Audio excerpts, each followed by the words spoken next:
আসসালামু আলাইকুম। আজকে অনেকদিন পর আমি আমাদের পাইথন ফর ইথিক্যাল হ্যাকিং কোর্সটা আবার কন্টিনিউ করছি। তো আমি মাঝখানে কিছুদিন কন্টিনিউ করি না আমার পরীক্ষার জন্য, তো এই জন্য আমি আন্তরিকভাবে দুঃখিত। আমি আজকে থেকে আবার কোর্সটা কন্টিনিউ করব।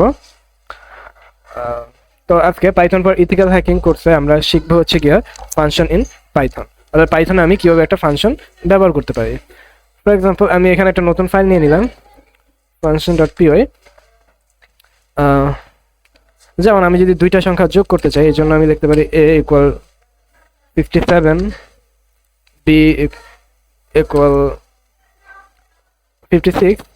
এখন আমি প্রিন্ট করতে চাচ্ছি হচ্ছে গিয়া a যোগ b, মানে a এর ভ্যালুটা আর b এর ভ্যালুটা আমি যোগ করতে চাইতেছি। তো আমার 123 দেখাচ্ছে, বা আপনার c নামের আরেকটা ভেরিয়েবল লেখা, ওখানে a আর বি এর যোগফলটা রাখতে পারেন এবং পরবর্তীতে এখানে জাস্ট সিটা প্রিন্ট করে দিতে পারেন, একই রেজাল্ট দিবে। আচ্ছা ফাইন, এই যে 123 প্রিন্ট করতেছে। এখন প্রতিবার আমার যোগের জন্য এরকম করার প্রয়োজন নেই। আমি কিন্তু চাইলে এটা একটা ফাংশন আকারে লিখতে পারি। যেমন পাইথনের ফাংশন লেখা হচ্ছে ডিফ দিয়া, অর্থাৎ ফাংশন ডিফাইন করতেছে। তো এখানে আমি দুইটা প্যারামিটার নিতে পারি, একটা প্যারামিটার নিলাম এ এবং আরেকটা প্যারামিটার নিলাম বি, এবং এখানে একটা ক্লোন দিয়ে আপনার এটার ভিতরে চলে আসতে হবে। তবে আমি ফাংশনের নাম দিয়ে দিলাম অ্যাড, এবং এখানে আমি সি নামের আরেকটা ভেরিয়েবলের ভিতরে কি করলাম, এ এবং বি যোগ করলাম। এখন আমি প্রিন্ট এ এবং বি যোগ করার পরে আমি এখানে প্রিন্ট করতে চাচ্ছি হচ্ছে গিয়া প্রিন্ট সি, মানে আমি এই যে সেম এই কোডটাই এখানে আবার লিখলাম। এখানে কি করবে, ও এই যে অ্যাড, যখন আমি অ্যাড ফাংশনটা কল করবো, ও দুইটা প্যারামিটার নেবে, এ নামের এবং বি নামের, এবং ও সি নামের একটা ভেরিয়েবলের মধ্যে এ এবং বি দুইটা যোগ করবে এবং পরবর্তীতে সি প্রিন্ট করবে। এখন যদি পরবর্তীতে আমি অ্যাড ফাংশনটাকে কল করি এবং আমি দুইটা প্যারামিটার দিয়ে দিলাম 12 এবং কমা দিয়া আমি এখানে দিলাম হচ্ছে কি 78, সরি। এখন যদি আমি এটা রান করি, আচ্ছা আমি এই অংশটুকু মুছে দিই, 90। আবার আমি এখানে এই সংখ্যাটা চেঞ্জ করে দিতে পারি, 145 যোগ 78 223। অর্থাৎ দেখেন, এখন কিন্তু আমি এই যে এখন কিন্তু আমার বারবার যোগ করার জন্য একই ধরনের কোড লেখার প্রয়োজন নাই। তো এটা গেল একটা বেসিক এক্সাম্পল। আমি আর একটা ভালো এক্সাম্পল নিই, তাহলে আপনারা এটা ভালো বুঝতে পারবেন। যেমন এই জন্য আমার দুইটা মডিউলের প্রয়োজন হবে, ইম্পোর্ট টাইম এবং এসওয়াইএস, টাইম এবং সিস। আচ্ছা আমি আগে নর্মালি লিখি। যেমন আমি একটা টেক্সট নামের ভেরিয়েবল নিলাম এবং টেক্সট ভেরিয়েবলের মধ্যে আমি একটা কিছু লিখলাম, যেমন হ্যালো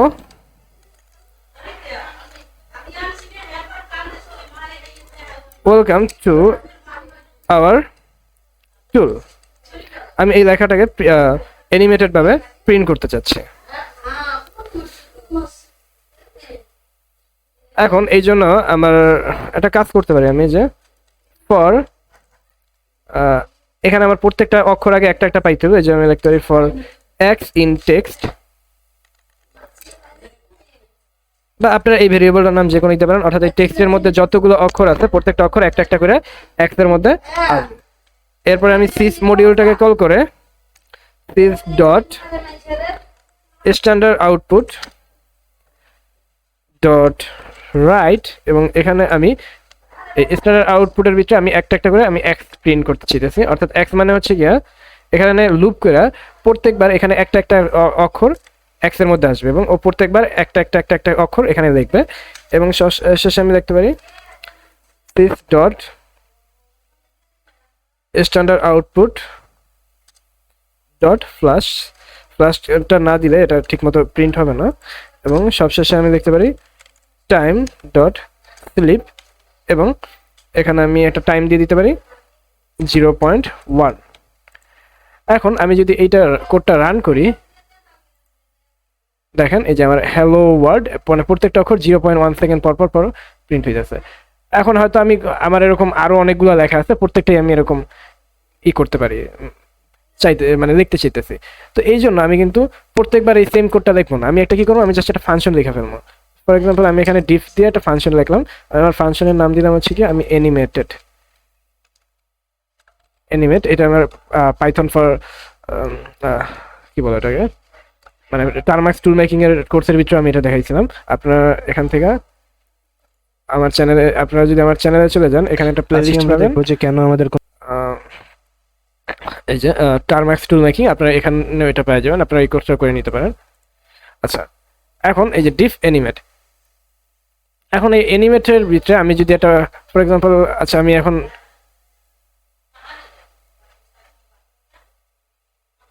সরি, আমি যে ডিফ অ্যানিমেট, আমি একটা ফাংশন করলাম এবং আমি এই ফাংশনের মধ্যে একটা প্যারামিটার নিতে চাইতেছি এবং প্যারামিটারটার নাম হচ্ছে গিয়ে টেক্সট। আচ্ছা ফাইন, এরপরে আমি এই সেম কোডগুলো এখানে লেখা নিতেছি।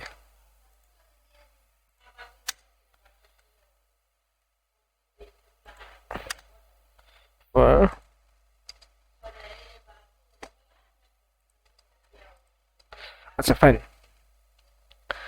তো এখন যদি এই যে আমি আমার এই টেক্সট ভেরিয়েবলটাকে দেখেন, আমি এই সেম জিনিসটাই আমি অ্যানিমেটেড ফাংশনটাকে কল করে এর মধ্যে আমি টেক্সট ভেরিয়েবলটাকে পাঠিয়ে দিতেছি। আচ্ছা, আমি যদি এখন এই কোডটা রান করি, সেম আউটপুট দিতেছে। আচ্ছা, এখন কিন্তু আপনার এখানে টেক্সট, আমি আরেকটা ভেরিয়েবল নিই, এর নাম হচ্ছে গিয়ে টেক্সট টু ইকুয়াল, এখন এখানে আমি লিখতে পারি যে this is our hacking practice. ঠিক আছে, আচ্ছা যেমন এখানে আমি অ্যানিমেট, প্রথমে আমি টেক্সট করব, তারপর আমি আবার অ্যানিমেট ফাংশনটাকে কল করে এখন এর মধ্যে আমি এই যে টেক্সট টু ভেরিয়েবলটাকে পাঠিয়ে দিতেছি। তাহলে কি হবে, ও প্রথমে এই টেক্সট ওয়ানটাকে অ্যানিমেটেড ভাবে প্রিন্ট করবে এবং পরবর্তীতে টেক্সট টুটাকে অ্যানিমেট ভাবে প্রিন্ট করবে। আমি যদি এটা রান করি, প্রথমে welcome to our tools, this tool is our hacking. আচ্ছা, এখানে নিউ লাইন প্রিন্ট করা হয় না, এই জন্য এই সমস্যাটা হচ্ছে। আচ্ছা যাই হোক,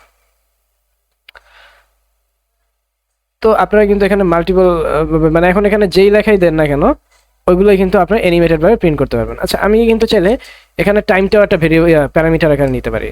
যেমন আমাদের মনে হচ্ছে এটা অনেক স্লো, আমি এখানে আরেকটা নেই, যেমন টাইম।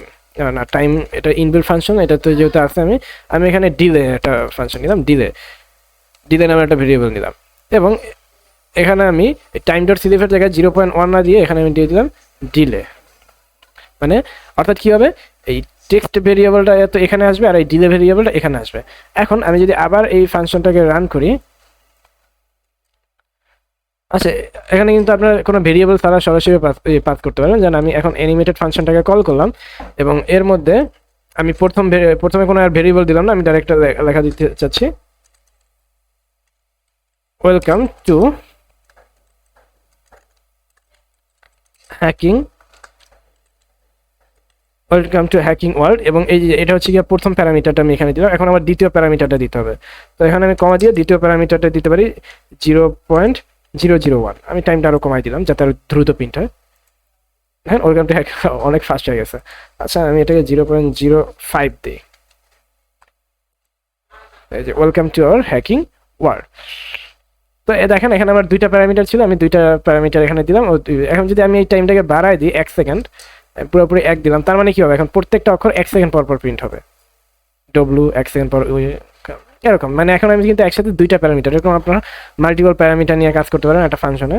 তো এই ফাংশন কিন্তু আমরা যখন হ্যাকিং রিয়েল টাইম করব তখন কিন্তু খুবই প্রয়োজন হবে, কারণ আমরা বড় কোডগুলো একটার পর একটা ফাংশনে পাস করব এক একটা ডেটা। আচ্ছা, আপনি কিন্তু ফাংশনের একটা ডিফল্ট ভ্যালু দিতে পারেন, যেমন আমি এখানে ডিফল্ট ভ্যালু দিলাম 0.1। এখন কি হবে, আমি যদি এখানে যেমন এই যে এখানে আমি দিলাম হচ্ছে গিয়া 0.01 দিলাম, এখানে 0.01 বা 0.1 দিলাম, আর এখানে আমি দুইটা প্যারামিটারই পাস করলাম আগের মতো 1। এখন কি হবে, ওই সেম রেজাল্টই 1 সেকেন্ড পর পর প্রত্যেকটা ওয়ার্ড প্রিন্ট হবে। কিন্তু আমি যদি এটা, আচ্ছা আমি এটা ক্লোজ করে দিলাম, কিন্তু আমি যদি এখানে কোনো প্যারামিটার পাস না করি তাহলে কি হয় দেখেন, এবার কিন্তু ঠিক মতোই পাস করতেছে। অর্থাৎ আমি একটা ডিফল্ট ভ্যালু দিছি যে আমি যদি এখানে কোনো প্যারামিটার পাস করি তাহলে ওই প্যারামিটারটা ডিলেতে চলে যাবে, আর যদি আমি কোনো প্যারামিটার পাস না করি ওই ক্ষেত্রে ওইটাকে ডিফল্টভাবে 0.1 নিয়ে নেবে। আচ্ছা, ফর এক্সাম্পল আমি এখানে এই ডিলে প্যারামিটারটার কোনো সেকেন্ড মানে ডিফল্ট দিলাম না। এখন যদি আমি এটা রান করি তাহলে কি হবে, এখানে দেখেন লেখা আছে যে on required positional argument delay, মানে আমার ডিলের কোনো ভ্যালু দিতে হবে।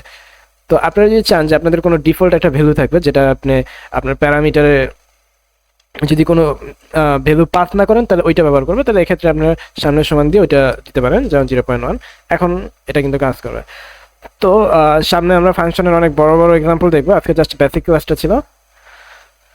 তো আপনারা কোর্সটা যদি সবার মধ্যে শেয়ার করেন এবং আমি যদি কোর্সে ভালো রেসপন্স পাই তাহলেই কিন্তু আমি কন্টিনিউ করবো। আসলে অনেকেই বলতেছিল যে আমি এটা কন্টিনিউ করি, আর আমার বন্ধ করার একটা প্রধান কারণ ছিল যে কোর্সটা কোনো রেসপন্স আসতেছিল না ভালো।